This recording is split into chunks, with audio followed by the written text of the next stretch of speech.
इस वेबिनार में उपस्थित समस्त विद्वज्जनों का अभिनंदन और अभिवादन। मुझे आज कालिदास के साहित्य में लोक विमर्श पर कुछ चर्चा करने के लिए प्रस्तुत किया गया है। साहित्य शास्त्र की दृष्टि से काव्य रचना के लिए जिन तीन तत्वों की समष्टि मिलकर एक काव्य हेतु निर्मित होता है, वे शक्ति, निपुणता और अभ्यास हैं।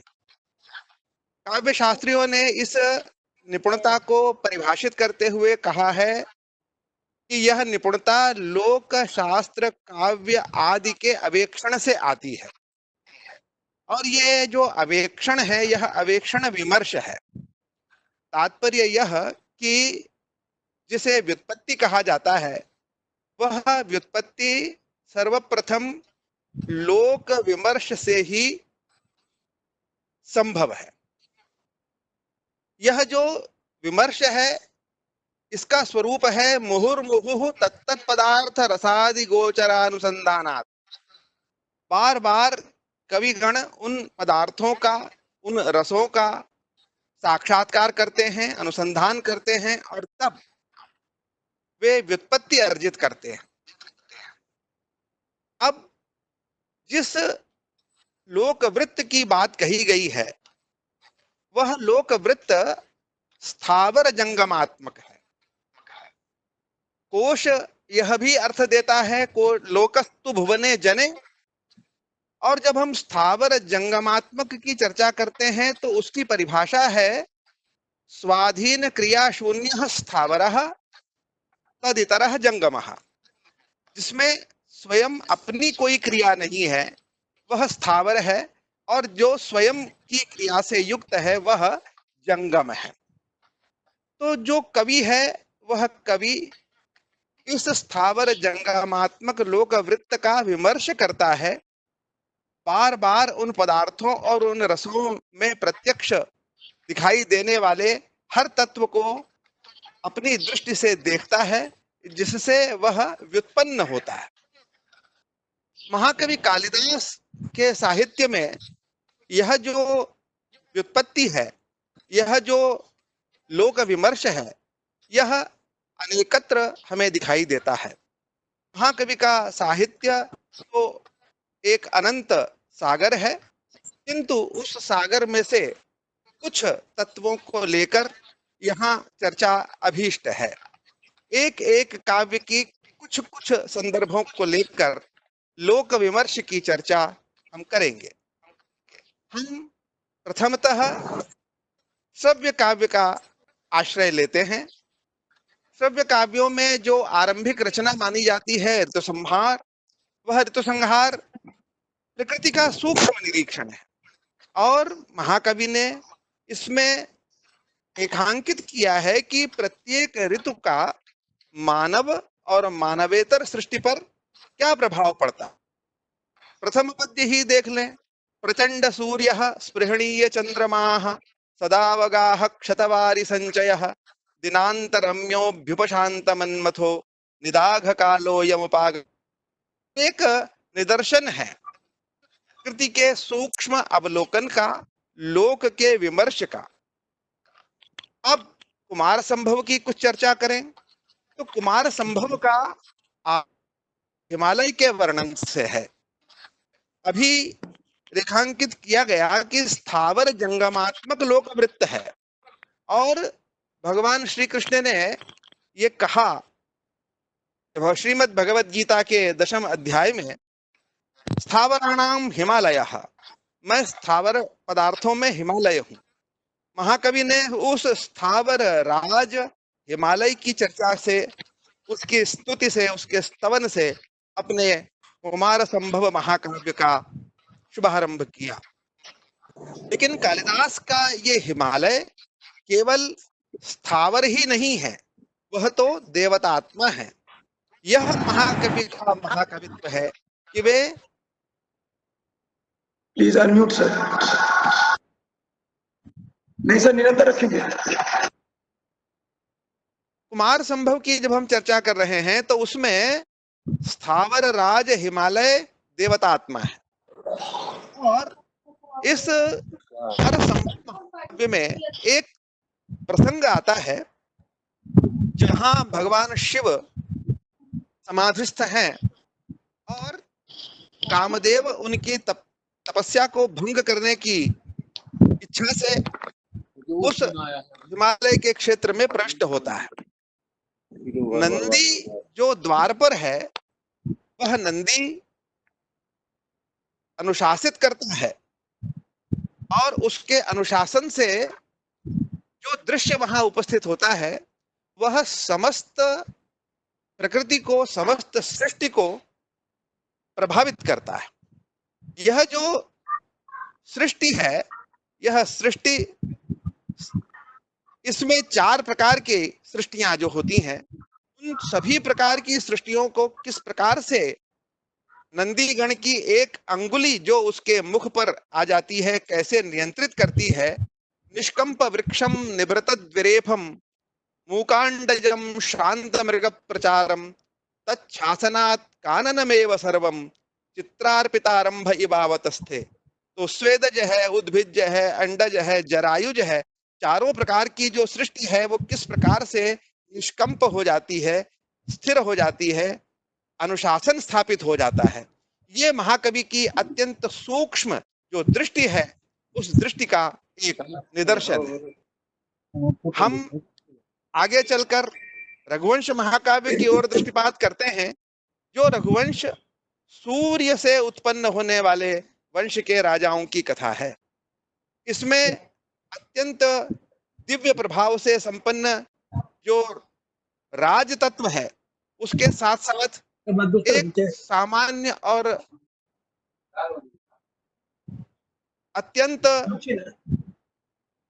स्वाभाविक जो दृश्य है, वह दृश्य तब उपस्थित होता है जब दिलीप और सुदक्षिणा वशिष्ठ के पास जा रहे हैं पुत्र प्राप्ति की कामना से, और मार्ग में उनका स्वागत करने के लिए ग्रामों के वृद्ध, घोष वृद्ध उपस्थित हो जाते हैं।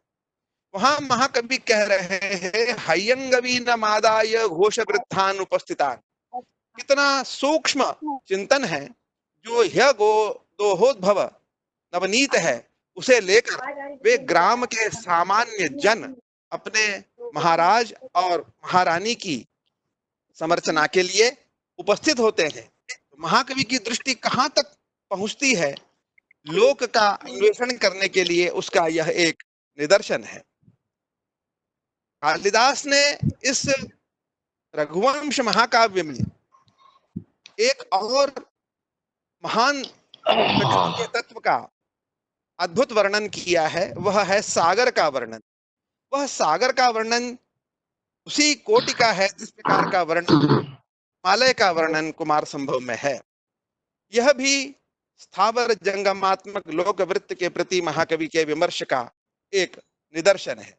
इस रघुवंश महाकाव्य में महाकवि ने स्वयं एक पंक्ति में लोक को परिभाषित किया है, लोक की विशेषता को रेखांकित किया है।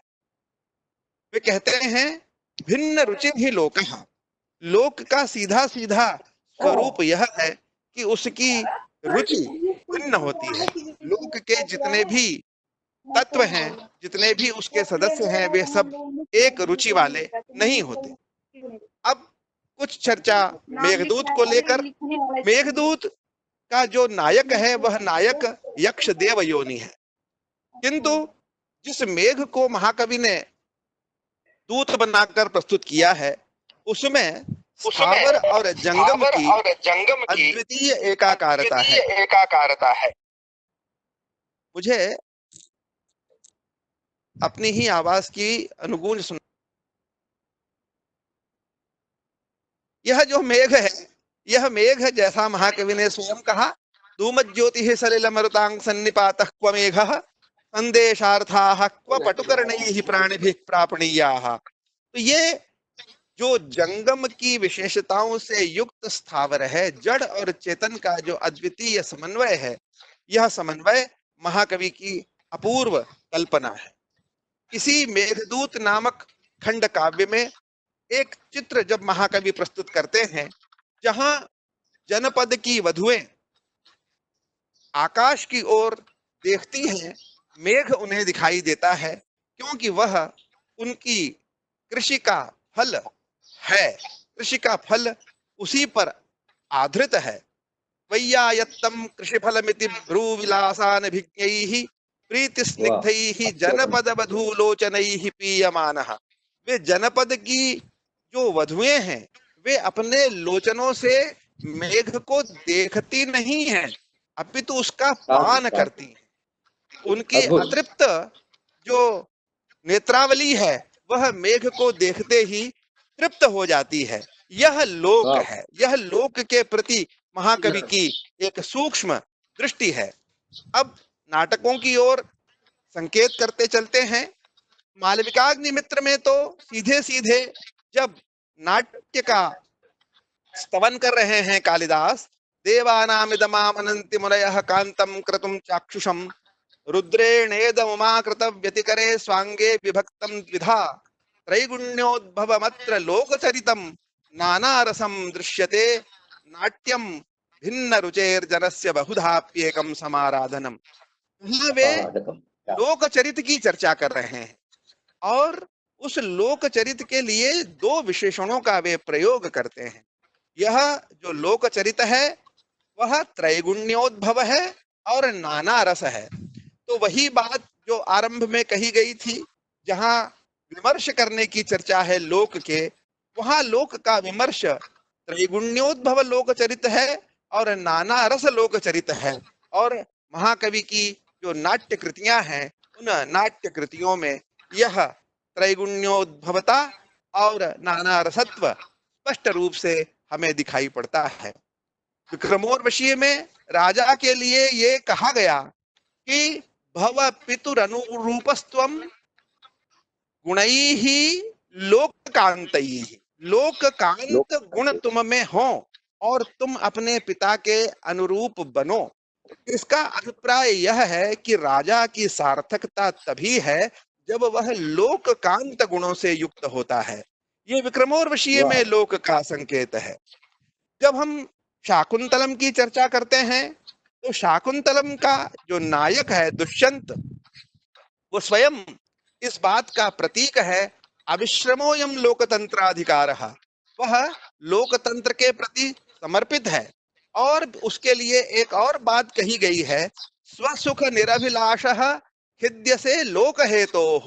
अपने सुख की उसे कोई आकांक्षा नहीं है, वह केवल और केवल लोक कल्याण के लिए तत्पर है। जिस प्रकार की वृक्ष अपने सिर पर धूप को सहते हुए भी अपने आश्रितों को छाया प्रदान करता है, वहीं तपोवन में कण्व है। शाकुंतल का यह अद्भुत वैशिष्ट्य है कि वो तपोभूमि से राजभवन तक की यात्रा कराता है, और तपोवन से राजप्रासाद तक का लोक उसमें रूपायित हुआ है। अब कण्व कहते हैं, वनौ कसोपि संतः लौकिकज्ञा वयम। तो यह कालिदास का लोक विमर्श ही है, जो एक तपस्पूत ऋषि के व्यक्तित्व में भी और उसके चिंतन में भी तब दिखाई देता है, जब वह अपनी पालिता पुत्री को उसके पति के पास विदा करने के लिए तत्पर है। इसके साथ ही एक और संदर्भ जिसकी ओर ध्यान अवश्य जाना चाहिए, वह है धीवर का प्रसंग। एक अत्यंत सामान्य व्यक्ति जो उस मत्स्य में निकले हुए अंगुलीयक के साथ पकड़ लिया जाता है आरक्षकों के द्वारा, उसकी जो वृत्ति है, उसका जो वर्णन है, उसका जो कथ्य है, उसमें एक बात सूक्ष्म चिंतन को रेखांकित करती है। वो यह है कि धीवर जैसे सामान्य पात्र में भी शास्त्रीयता का चिंतन हमें दिखाई देता है, जो केवल और केवल कालिदास ही उपस्थापित कर सकते हैं। और वह चिंतन इन शब्दों में रूपायित होता है, पशु मारण कर्म दारुणो अनुकंपा मृदुरेव श्रोत्रियः धीवर जैसा पात्र यदि इस सूक्ष्म शास्त्रीय चिंतन की चर्चा करता है तो वह महाकवि कालिदास के लोक विमर्श का ही परिणाम है। जैसा कि मैंने निवेदन किया, वह तो सलिल निधिरिव नवो नवो अयम अक्षणोः, इस रूप में महाकवि का साहित्य है। उसके अनेक रत्न हैं और उन रत्नों में से